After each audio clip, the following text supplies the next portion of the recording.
தமிழ்நாட்டில் பல்வேறு மாவட்டங்களில் பரவலாக மழை பெய்த நிலையில் இன்று 4 மாவட்டங்களில் கனமழைக்கு வாய்ப்புள்ளதாக வானிலை ஆய்வு மையம் தெரிவித்துள்ளது. திருவாரூர் மாவட்டத்தில் காலை முதல் வெயிலின் தாக்கம் அதிகரித்து காணப்பட்ட நிலையில் மழை பெய்தது.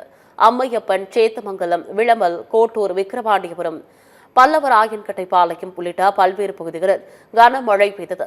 நாகப்பட்டினம் மாவட்டம் திருமருகல், சிக்கல், கீழ்வேலூர், தேப்பூர், திருக்குவளை, தலைஞாயிறு, வேதாரண்யம், வேளாங்கண்ணி உள்ளிட்ட மாவட்டங்களில் பல்வேறு பகுதிகளில் பலத்த காற்று மற்றும் இடி மின்னலுடன் கனமழை பெய்தது.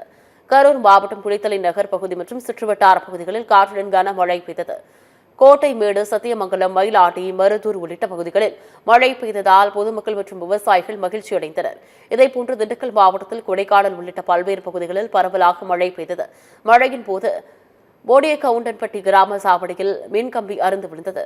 அவ்வழியாக சென்ற 3 ஆடுகள் உயிரிழந்தன.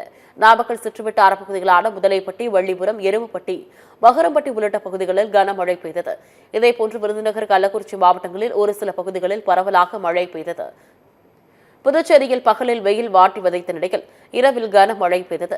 கிராம பகுதியான மதக்கடிப்பட்டு மற்றும் அதனை சுற்றியுள்ள கிராமங்களில் 1 மணி நேரத்திற்கும் இடியுடன் கூடிய கனமழை பெய்தது. இதனால் சாலைகளில் மழைநீர் பெருக்கெடுத்து ஓடியது.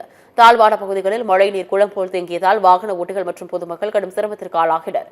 இந்நிலையில் நாகை, மயிலாடுதுறை, கடலூர், விழுப்புரம் மாவட்டங்கள் மற்றும் புதுச்சேரியில் இன்று கனமழைக்கு வாய்ப்புள்ளதாக வானிலை ஆய்வு மையம் தெரிவித்துள்ளது.